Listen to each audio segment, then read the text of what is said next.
মাটির হাঁড়িটা দেখে অনেকজন অবাক হচ্ছেন, তাই না? আসলে এই হাঁড়িটা আনা হয়েছিল অন্য একটা উদ্দেশ্যে, কিন্তু শেষমেশ তৈরি হলো এর ভেতর বিরিয়ানি। হ্যালো বন্ধুরা, কেমন আছো তোমরা? নিয়ে চলে এসেছি নতুন একটা ভিডিও। আজ তৈরি হচ্ছে মাটির হাঁড়িতে এঁচোড়ের দম বিরিয়ানি।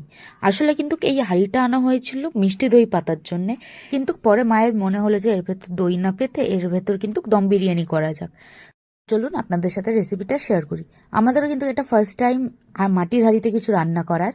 তো প্রথমে বিরিয়ানির জন্য আমরা কিন্তু এখানটা চালটাকে আগে রেডি করে নিচ্ছি। তো এখানটা আমি জল বসিয়ে দিয়েছি, জলের ভেতর দিয়ে দিয়েছি হচ্ছে একটা তেজপাতা, আর দিয়ে দিয়েছি গোটা বিরিয়ানি মশলা, আর দিয়ে দিয়েছি একটুখানি সাদা তেল।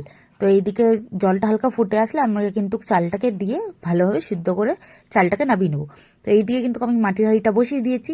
মাটির হাঁড়ি কিন্তু গরম হতে শুরু করেছে। এর ভেতর আমরা দিয়ে দিয়েছিলাম সর্ষের তেল। ভালোভাবে গরম হয়ে যাওয়ার পর এর ভেতর দিয়ে দিয়েছি দুটো তেজপাতা।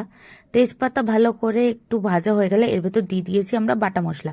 বাটা মশলায় রয়েছে পেঁয়াজ, আদা, রসুন, শুকনো লঙ্কা, একটু জিরে আর দুটো কাঁচা লঙ্কা দিয়ে কিন্তু আমি মশলাটাকে ভালো করে কষিয়ে নিয়েছি।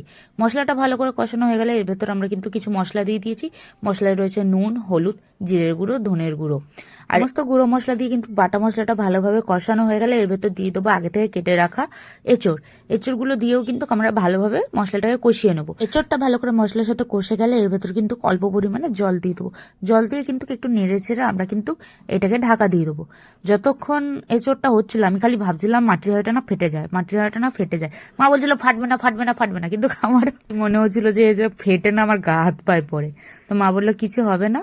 তো এইভাবেই কিন্তু আস্তে আস্তে ঢাকা দিয়ে দিয়ে কিন্তু আমরা ভালোভাবে এঁচড়টাকে কষিয়ে নিয়েছি যতক্ষণ না এঁচড়টা ভালো করে সিদ্ধ হচ্ছে। তো এঁচড়টা যখন ভালোভাবে সিদ্ধ হয়ে গেছে আমরা কিন্তু হাঁড়িটাকে নামিয়ে নিয়েছি। আর এদিকে কিন্তু আমাদের অলরেডি আগে থেকে ভাতটা রেডি করা ছিল বলে এঁচড়ের ওপর অল্প অল্প করে ভাত দিয়ে দিয়েছি, একটু একটু করে বিরিয়ানি মশলা দিয়ে দিয়েছি, আর আগে থেকে ভেজে রেখেছিলাম আমরা বেরেস্তা, সেগুলো ওপর দিয়ে ভালো করে দিয়ে দিয়ে লেয়ারিং করে আমরা কিন্তু পুরোটা কমপ্লিট করে নিয়েছিলাম। ফার্স্টে অ্যালুমিনিয়াম ফয়েলের সাহায্যে মুখটাকে ভালো করে বন্ধ করে আটা মেখে আটা দিয়ে সাইডটাকে মেরে দিয়ে 10 মিনিটের জন্য কিন্তু আমরা এটাকে দমে রেখে দিয়েছিলাম। এইভাবেই কিন্তু আমাদের এঁচড়ের দম বিরিয়ানি রেডি হয়ে গেছে। বাড়িতে একবার হলেও ট্রাই করবেন। ভিডিওটা ভালো লাগলে ভিডিওটাকে লাইক করবেন, কমেন্ট করবেন, বন্ধুদের সাথে অবশ্যই শেয়ার করবেন, আর চ্যানেলে নতুন হয়ে চ্যানেলটাকে সাবস্ক্রাইব করবেন। বাই।